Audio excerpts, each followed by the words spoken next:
삼성전자가 지금 얼마나 벌고 있는지 숫자만 봐도 숨이 참을 정도입니다. 불과 2년 전 11조 적자를 냈던 기업이 지금은 역대 최고 실적을 다시 쓰고 있습니다. 그런데 바로 그 부활의 한복판에서 믿기 어려운 충돌이 벌어지고 있습니다. 올해 1분기 단 석 달 만에 영업이익 57조 2천억 원, 역대 최고 기록입니다. 세계 최초로 HBM사 양산에 성공했고 엔비디아의 차세대 AI 칩에는 삼성 메모리가 들어갑니다. 증권사들은 올해 연간 영업이익을 200조에서 300조까지 전망하고 있습니다. 불과 2년 전 11조 적자를 내며 삼성이 끝났다는 말까지 나왔던 것을 떠올리면 이 반등은 기적에 가깝습니다. 왜 이게 중요할까요? 삼성전자 반도체는 단순한 한 기업의 사업이 아닙니다. 한국 수출의 25%, 경제 성장의 사실상 전부를 떠받치는 국가기관 산업입니다. 반도체를 제외하면 한국 수출은 오히려 역성장이었습니다. 우리 아이들의 미래 먹거리이자 국민연금의 재원이고 평택과 화성 수십만 명의 생계가 달린 산업입니다. 그런데 바로 이 시점에 삼성전자 노조가 영업이익의 15%를 성과급으로 내놓으라고 요구하고 있습니다. 금액으로는 약 45조 원입니다. 이 돈이 어느 정도냐면 삼성전자가 1년 동안 연구개발에 투입하는 돈이 37조 7천억 원입니다. 공장 한두 개를 더 지을 수 있는 규모입니다. 그 돈을 성과급으로 달라는 겁니다. 그리고 이 요구가 받아들여지지 않으면 18일간 총파업에 들어가겠다고 합니다. 공장을 멈춰 세우겠다는 뜻입니다. 반도체 공장은 한 번 멈추면 재가동까지 며칠에서 몇 주가 걸립니다. 노조 스스로도 회사에 최대 30조 원 손실을 입힐 수 있다고 경고하고 있습니다. 그런데 사측이 손을 놓고 있었던 것은 아닙니다. 회사가 어떤 안을 내놨는지부터 봐야 합니다. 이 내용을 보면 생각이 달라질 수 있습니다. 삼성전자 사측이 교섭 과정에서 제시한 안을 하나씩 보겠습니다. 먼저 임금입니다. 노조는 기본급 7% 인상을 요구했고 사측은 6.2%를 제시했습니다. 최근 3년 평균이 4.8%였으니 이것만으로도 역대 최고 수준의 인상률입니다. 여기에 전 직원 자사주 20주 지급, 직급별 연봉 총액 상한인 샐러리 캡 상향, 주택 대출 지원 최대 5억 원 확대, 패밀리 넷 포인트 100만 점 지급까지 포함됐습니다. 이것만 봐도 상당한 조건입니다. 하지만 핵심은 성과급입니다. 사측이 내놓은 성과급안을 자세히 보겠습니다. 첫째, 노조는 성과급 산정 방식이 불투명하다고 주장해 왔습니다. 이에 대해 사측은 OPI 산정 기준을 기존의 EBA 20%와 영업이익 10% 중에서 선택할 수 있도록 했습니다. 노조가 원하던 영업이익 기준 전환을 부분적으로 수용한 셈입니다. 둘째, 여기서 가장 중요한 대목이 나옵니다. 올해 매출과 영업이익에서 국내 업계 1위를 달성하면 메모리 사업부에는 경쟁사인 SK 하이닉스와 동등한 수준 이상의 성과급 지급률을 보장하겠다고 했습니다. 같은 수준이 아니라 같거나 더 많이 주겠다는 뜻입니다. 이를 위해 사측이 제시한 재원은 영업이익의 13%입니다. 노조 요구는 10%였는데 사측이 오히려 13%를 내놓은 것입니다. 왜 10%보다 더 많이 제시했을까요? 삼성전자는 하이닉스보다 직원 수가 훨씬 많습니다. 같은 10%를 적용하면 1인당 지급액은 하이닉스보다 적어질 수밖에 없습니다. 그래서 재원을 더 투입해서라도 1인당 지급률을 경쟁사 이상으로 맞추겠다는 의미입니다. 이 안을 올해 실적 전망에 대입하면 메모리 사업부 직원 1인당 최대 5억 4천만 원입니다. 5억 4천만 원. 연봉 1억 5, 800만 원의 성과급 5억 4천만 원이면 올해 총보수는 7억 원에 육박합니다. 한국 직장인 평균 연봉 4,200만 원과 비교하면 대한민국 상위 0.1% 수준입니다. 셋째, 적자 사업부에 대한 배려도 있습니다. 시스템 LSI와 파운드리는 최근 몇 년간 단 한 번도 흑자를 내지 못했습니다. 보통이라면 적자 사업부에 성과급이 나올 이유가 없습니다. 그런데도 사측은 경영 성과가 개선되면 기존 OPI 50%에 추가로 25%를 더해 최대 75%까지 지급하겠다고 했습니다. 넷째, 영업이익 100조 원을 달성하면 OPI 100%를 추가 지급하는 특별 포상도 제시했습니다. 올해와 같은 수준의 실적이 이어질 경우 앞으로도 같은 방식의 특별 보상을 하겠다는 약속까지 내놨습니다. 정리해보면 이렇습니다. 임금 인상 6.2%, 역대 최고 수준. 전 직원 자사주 20주, 주택 대출 최대 5억 원, 성과급 재원으로 영업이익 13% 투입, 메모리 사업부에는 경쟁사 이상 보장, 1인당 최대 5억 4천만 원, 적자 사업부도 최대 OPI 75%, 영업이익 100조 달성 시 OPI 100% 추가, 향후 지속적 특별 포상 약속. 연합뉴스는 이 안에 업계 최고 보상 제안이라는 제목을 달았고 한국경제는 경쟁사보다 더 주겠다는 파격 제안이라고 했습니다.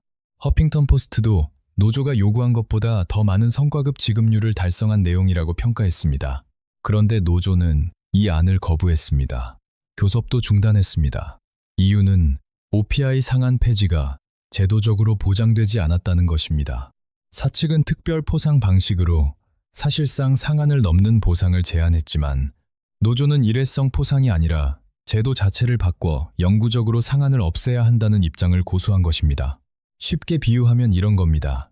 사장이 올해 특별히 보너스 2배 줄게라고 했는데 직원이 아니요, 계약서에 보너스 상한 없음이라고 적어주세요. 그게 아니면 협상 안 합니다. 라고 한 셈입니다. 5억 4천만 원짜리 제안을 거부하고 30조 원 손실을 감수하겠다고 나선 것입니다. 파업에 불참하는 직원을 명단으로 관리하겠다는 발언까지 나왔습니다. 이쯤 되면 질문이 나올 수밖에 없습니다. 이 파업은 정말 직원들을 위한 것일까요? 아니면 다른 무언가를 위한 것일까요?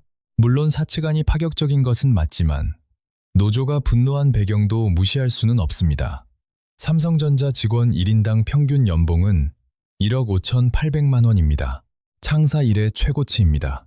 그런데 SK하이닉스를 보면 이야기가 달라집니다. 올해 초 지급된 성과급을 비교하면 삼성 DS 부문은 연봉의 47%, 하이닉스는 연봉의 152.5%입니다. 3배가 넘습니다.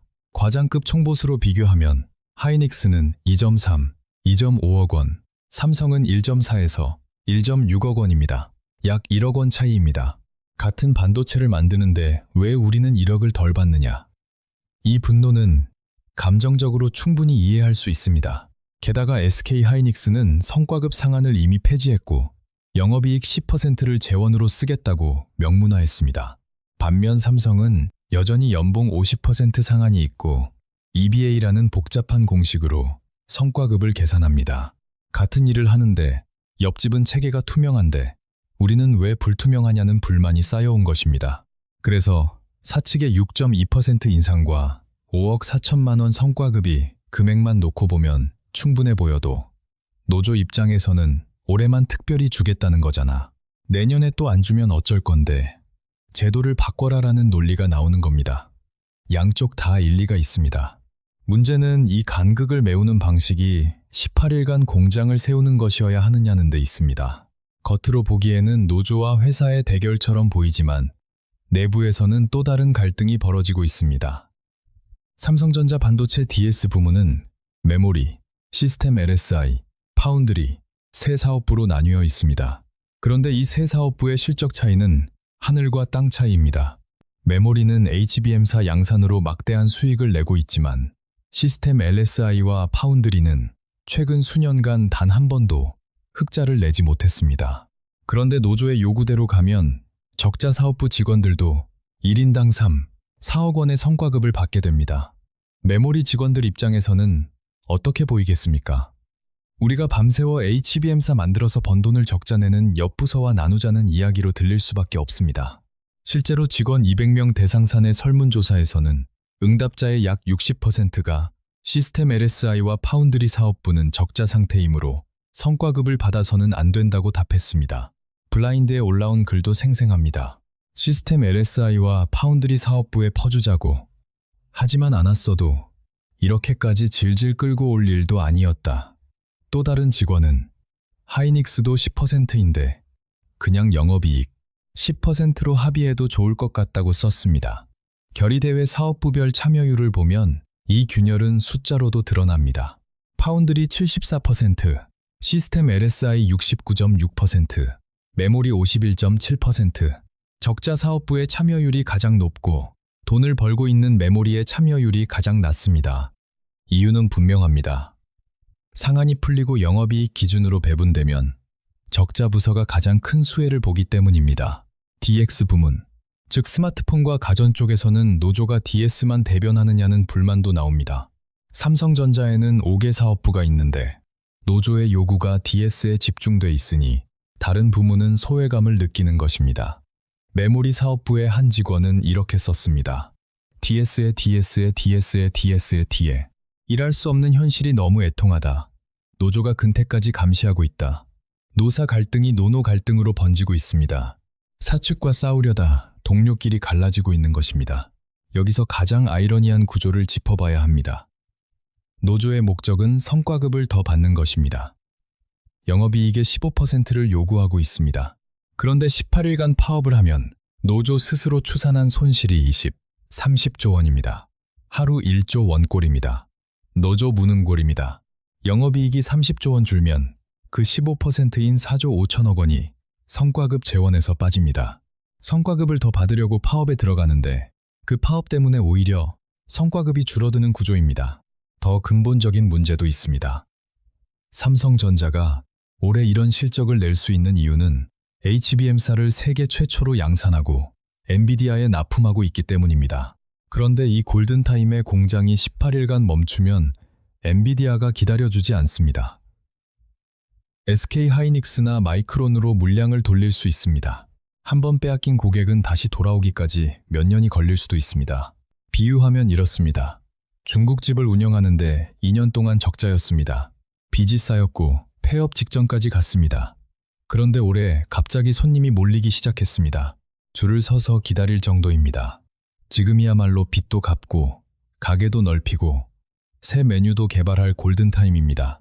그런데 주방장이 이렇게 말하는 겁니다. 돈 번 거 15%를 나한테 줘. 안 그러면 18일 동안 주방일 안 할 거야. 줄 서 있는 손님이 다 돌아가든 말든 내 몫부터 챙기겠다는 뜻입니다. 물론 주방장의 기여를 무시하자는 얘기는 아닙니다. 장사가 잘 되면 보너스를 더 줘야 합니다. 게다가 사장은 이미 경쟁 식당보다 더 줄게. 올해 5억 4천만 원 보너스라고 했습니다. 그런데 주방장은 아니 계약서를 바꿔 그전에는 일 안 해라고 한 것입니다. 가게를 키울 돈, 빚 갚을 돈, 재료비까지 다 써버리면 내년에 가게 문을 열 수 있을까요? 그리고 손님이 18일 동안 닫힌 가게를 보고 옆 가게로 가버리면 그 손님이 다시 돌아올까요? 이건 기업 내부의 문제로만 볼 수 없습니다. 삼성전자가 멈추면 연결된 모든 것이 멈춥니다. 2025년 기준 반도체는 한국 전체 수출의 24.7%입니다. 이 지난가 한국 경제 성장률 1% 중 반도체 수출 기여도는 0.9%포인트입니다. 반도체를 빼면 한국 경제는 사실상 제자리 걸음입니다. KDI는 반도체 수출이 10%만 줄어도 GDP가 0.78% 감소한다고 분석했습니다. 세금 문제도 있습니다. 삼성전자 혼자 전체 법인세에 팔아서 10%를 냅니다. 파업으로 영업이익이 30조 원 줄면 법인세만 최대 7조 5천억 원이 날아갑니다. 이 돈은 학교, 도로, 병원, 복지 예산으로 쓰이는 돈입니다. 실제로 2년 전 삼성전자가 적자를 내면서 2년 연속 세수 펑크가 발생했습니다. 협력사 1754곳도 삼성에 달려 있습니다. 평택 캠퍼스 생산 라인 하나가 협력사를 포함해 3만 개 일자리를 만듭니다. 삼성이 멈추면 가장 먼저 타격받는 것은 이 협력사의 비정규직입니다. 삼성 직원 연봉이 1억 5,800만 원인데 3차 협력사 비정규직은 그 5분의 1도 안 됩니다. 억대 연봉자의 성과급 파업 때문에 가장 먼저 일자리를 잃는 건 최저임금대의 비정규직 노동자들입니다. 우리 몸에 심장이 있지 않습니까? 심장이 나도 쉬고 싶다며 18일간 멈추면 어떻게 되겠습니까? 심장만 멈추는 것이 아니라 온몸이 멈춥니다. 삼성전자 반도체가 한국 경제에서 맡고 있는 역할이 바로 그것입니다.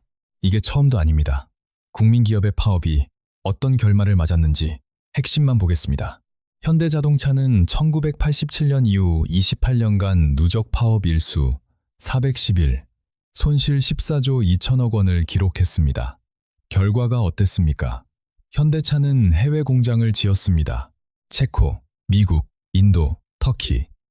한국 공장은 언제 멈출지 모르니 해외에서 만들자는 방향으로 갔습니다. 국내 고용은 정체됐고 한국은 파업 국가라는 이미지가 글로벌 바이어에게 각인됐습니다. 미국 보잉은 33, 영명이 53일간 파업했고 그해 118억 달러, 약 17조 원의 순손실을 기록했습니다. 그런데 보잉이 미국 전체 GDP에서 차지하는 비중보다 삼성전자가 한국 GDP에서 차지하는 비중이 훨씬 큽니다. 미국은 보잉 하나가 흔들려도 나라가 버티지만 한국은 삼성전자 반도체가 흔들리면 나라 경제가 흔들립니다. 2023년 GM, 포드, 스텔란티스에 대한 동시 파업으로 합산 손실은 36억 달러였습니다. 중요한 건 파업 이후입니다. 세 회사 모두 자동화와 전기차 전환을 더 빠르게 밀어붙였습니다. 이번에 수조원 날렸어. 다음엔 사람 대신 로봇을 쓰면 파업이 없지. 파업이 노동자의 승리처럼 보였지만 장기적으로는 자동화를 앞당기는 촉매제가 됐습니다. 그리고 가장 극단적인 사례가 있습니다. 1984년 영국 광부 파업 당시 영국 전기의 75%가 석탄으로 만들어지고 있었습니다. 지금 한국에서 반도체가 하는 역할을 그때 영국에서는 석탄이 하고 있었습니다. 14만 2천 명의 광부가 1년간 파업했습니다. 역사상 가장 격렬한 노사 대결이었습니다. 하지만 대처 정부는 미리 준비돼 있었습니다. 석탄 6개월치 비축, 발전소의 석유 전환, 해외 수입 루트 확보. 광부들은 우리가 멈추면 나라가 멈춘다고 생각했지만 대처는 이미 너 없이도 돌아가는 시스템을 만들어 놓고 있었습니다. 결과는 1년 만에 노조의 패배였습니다. 1983년에 175개였던 탄광은 2015년에는 0개가 됐습니다. 전부 사라졌습니다. 수십만 명이 일자리를 잃었고 광산마을은 통째로 무너졌습니다. BBC가 40년 후 조사했더니 구탄광 지역 주민의 73%가 경제 회복을 거의 체감하지 못한다고 답했습니다. 영화 빌리 엘리어트의 배경도 바로 이 시기입니다. 꿈을 가진 소년의 이야기 뒤에는 한 세대 전체가 무너진 현실이 깔려 있었습니다. 이 모든 사례에서 보이는 패턴은 하나입니다. 자본은 항상 너 없이도 되는 방법을 찾아냈습니다. 현대차는 해외로 갔고 로봇을 들였고 영국은 석유와 원자력으로 갈아탔습니다. 삼성전자가 올해 3월 공식 발표한 내용도 주목해야 합니다. 2030년까지 국내외 전 생산 공장을 AI 자율 공장으로 전환하겠다는 것입니다. 디지털 트윈, AI 에이전트, 에이전틱 AI, 그리고 휴머노이드형 제조 로봇, 오퍼레이팅 봇, 물류봇, 조립봇, 환경안전봇이 단계적으로 투입됩니다. 레인보우 로보틱스 지분 35%를 확보해 최대 주주가 된 시점이 2024년 말입니다. 잔여 콜옵션까지 행사하면 58.62%까지 올라갑니다. 로봇 회사를 사실상 자회사로 품은 것입니다. 숙련공 일명 연봉 1억 5,500만 원이면 제조 로봇 4대를 세울 수 있습니다. 로봇은 파업을 하지 않습니다. 성과급을 요구하지 않습니다. 블랙리스트를 만들지도 않습니다. 24시간 돌아갑니다. 이 계획이 파업 때문에 처음 나온 것은 아닙니다. 2022년부터 구상된 것이고 글로벌 제조업의 대세이기도 합니다. 하지만 파업은 이 계획의 속도를 바꿀 수 있습니다. 더 빠르게. 18일 파업에 30조 원이 날아간다고? 로봇은 파업 안 한다. 더 빨리 바꾸자. 이런 계산이 나오지 않을 수 없습니다. 영국에서 석탄 대신 석유와 원자력이 자리를 채웠듯 삼성에서는 사람 대신 로봇과 AI가 그 자리를 채우게 됩니다. 차이가 있다면 영국에서는 산업 자체가 사라졌지만 삼성에서는 산업이 사라지는 게 아닙니다. 더 커집니다. 다만 그 안에서 사람의 자리가 줄어드는 것입니다. 대만 TSMC에는 파업이 없습니다.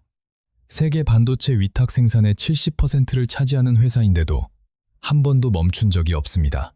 대만 업계에서는 삼성을 보며 경쟁사는 앞만 보고 달리는데 삼성은 내부 싸움 때문에 제자리 걸음이라는 평가가 나옵니다. 엔비디아가 TSMC를 선호하는 이유 중 하나도 이 안정성입니다. 삼성이 파업 리스크를 계속 안고 간다면 고객은 당연히 안 멈추는 쪽을 택하게 됩니다. 그리고 이 모든 사례에서 장기적 피해의 첫 번째 대상은 늘 같았습니다. 파업을 한 대기업 정규직이 아니라 협력사 비정규직과 지역 자영업자, 일반 납세자였습니다. 2024년에 이미 실제로 겪었습니다. 반도체 불황으로 평택 포공사가 중단되자 현장 인력 수천 명이 빠졌습니다. 고덕신도시 식당과 카페 손님의 80에서 90%가 삼성 인력이었는데 사람이 빠지자 문 닫는 가게가 줄줄이 나왔습니다. 물류업체, 식자재 납품업체, 원룸촌까지 연쇄적으로 무너졌습니다. 겨우 숨통이 트였는데 파업으로 이걸 또 겪겠다는 것이냐는 말이 나오는 이유입니다. 국민연금도 흔들릴 수 있습니다. 대기업 고소득 직원은 연금의 큰손 납부자입니다. 안den갖고 치관의 경쟁으로 이들이 줄고 보험료를 내지 않는 로봇이 늘어나면 돈을 넣는 사람은 줄고 돈을 받을 사람은 늘어납니다. 자녀들의 일자리도 문제입니다. 무인 공장이 완성되면 공장 채용 자체가 사라질 수 있습니다. 새로운 일자리는 생기겠지만 지금과는 전혀 다른 능력을 요구하게 됩니다. 일본 반도체의 교훈도 있습니다. 1989년 세계 1위였던 일본 반도체는 내부 문제로 발목이 잡히는 사이 한국과 대만의 시장을 빼앗겼습니다. 40년이 지난 지금도 과거의 위상을 회복하지 못했습니다. 한국이 내부 갈등에 발목이 잡히면 같은 길을 갈 수 있습니다. 물론 이 사태가 여기까지 오도록 만든 데에는 사측의 책임도 큽니다. SK하이닉스는 성과급 상한을 폐지하고 영업이익 10%를 명문화했지만 삼성은 여전히 EBA 기준에 연봉 50% 상한을 유지했습니다. 직원들이 같은 일을 하는데 왜 우리만 다르냐고 느낀 것은 당연합니다. 5억 4천만 원이라는 숫자가 나오기까지도 너무 오래 걸렸습니다. 갈등이 이 지경이 되기 전에 보상체계를 선제적으로 손봤어야 했습니다. 하지만 노조도 다시 생각해야 합니다. 정당한 보상을 요구할 권리는 당연히 있습니다. 그러나 사측은 경쟁사 이상의 보상을 보장하겠다고 했고 1인당 5억 4천만 원까지 제시했습니다. 영업이익 재원도 노조 요구인 10%를 넘어 13%를 내놨습니다. 금액만 놓고 보면 사실상 노조의 목표를 달성한 아닙니다. 그렇다면 제도 변경이라는 명분을 위해 30조 원의 손실을 감수할 것인지, 그리고 그 피해가 누구에게 먼저 돌아갈지를 생각해야 합니다. 파업에 불참하는 동료를 블랙리스트에 올리겠다는 것은 노동자의 권리를 주장하면서 다른 노동자의 권리를 침해하는 모순입니다. 일할 권리도 권리입니다. 삼성전자 파업은 한 기업의 노사 분쟁이 아닙니다. 한국 경제의 심장이 계속 뛸 수 있느냐의 문제입니다. 역사의 패턴은 분명합니다. 현대차 28년 파업은 해외 이전으로 이어졌습니다. 미국 빅3 파업은 로봇 도입을 앞당겼습니다. 보잉 53일 파업은 17조 원 적자를 만들었습니다. 영국 광부 1년 파업은 탄광 175개를 전부 없앴습니다. 그리고 가장 먼저 무너진 것은 언제나 가장 약한 고리였습니다. 삼성전자는 지금 기적적인 부활의 한가운데에 있습니다. 2년 전 11조 적자에서 1분기 57조 흑자로 세계 최초 HBM사 양산으로 AI 시대의 골든타임으로 들어섰습니다. 사측은 경쟁사를 넘는 보상안까지 내놨습니다. 이 기회를 살릴 것인가? 아니면 제도 변경이라는 명분을 위해 30조 원을 태울 것인가? 노사 모두가 기억해야 할 것은 하나입니다. 삼성전자가 잘 돼야 직원도 살고, 협력사도 살고, 평택도 살고, 한국 경제도 삽니다. 이건 누구 편을 드는 문제가 아닙니다. 구조가 그렇습니다. 파업의 권리는 소중합니다. 하지만 역사가 보여준 결말과 사측이 이미 테이블 위에 올려놓은 것들을 한 번 더 냉정하게 바라볼 필요가 있습니다.